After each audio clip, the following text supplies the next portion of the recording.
going to be a short tutorial on Climb Up on an Elephant, a French-Canadian folk song from the Level 1 Royal Conservatory of Music piano book, and it's arranged by Nancy Telfer, a Canadian composer. So a couple of things that you're going to want to notice before you even start to play.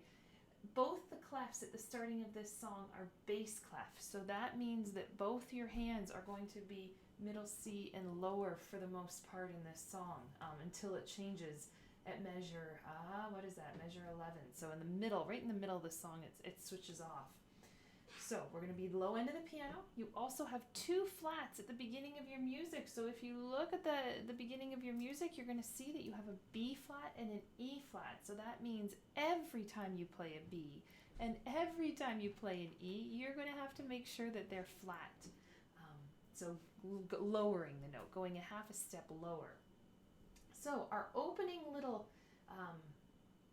melody that we have starts on F, and it's going to be way down. It's going to be let me count from the bottom. It's going to be the second F from the bottom of the piano up. So if this is the lowest F down here, you're going to come up to this one and put finger 5, so pinky finger on F, and you're going to play.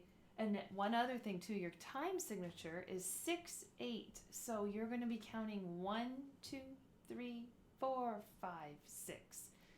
Instead of our usual, what we're used to, usually is 4/4 at this point in time, or 2/4 or 3/4. But 6/8 just means that we're going to count to 6 instead of 4 or 3. So let's try this. We're going to go 1, 2, 3, 4, 5, 6. 1, 2, 3, 4, 5, 6. 1, 2, 3. And that's your opening melody. That's your main theme of your elephant. Now, one thing to watch for the right hand is going to get to play a whole bunch of triads. So the right hand starts with playing, if we look at that music, count up from the bottom, good, bears, so the bottom note's B, which is flat because of the flats in the key signature, deserve, fish. So good, bears, B flat, deserves, D, fish, F. So we put our thumb on the B flat, finger 3 on D, and 5 on F. So if you notice, my fingers are actually having to share. My second finger in my left hand is sharing with the thumb in the right hand. So it looks like this and it sounds like this. 6, 1, 2, 3, 4, 5, 6.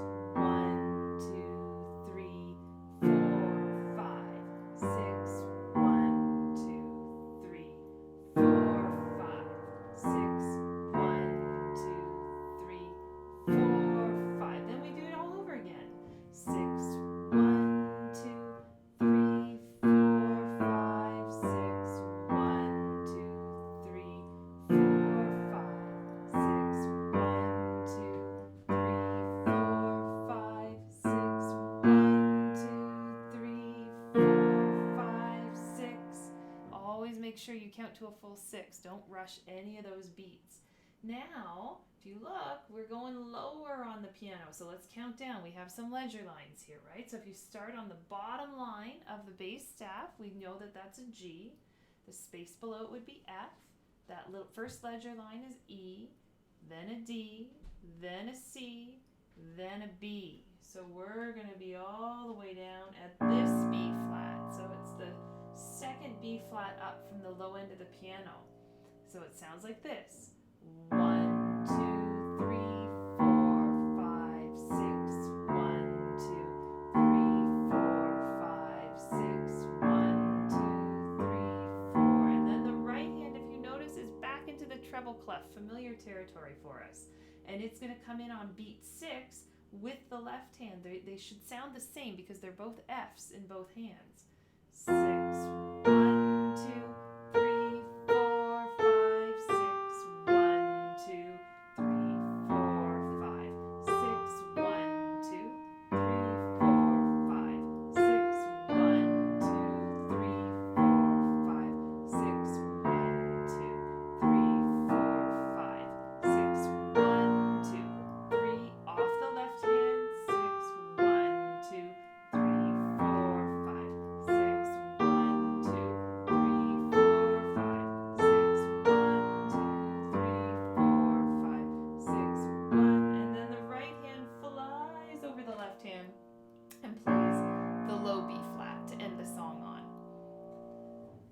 few things to pay attention to as you're learning this song. You want to remember, because of 6/8 time, the quarter note no longer equals one beat. The eighth note is what's going to equal one beat. So watch the timing very carefully when you're playing. Eighth note equals one beat. A quarter note is going to equal 2 beats, because think about that. It takes 2 eighth notes to fill up one quarter note.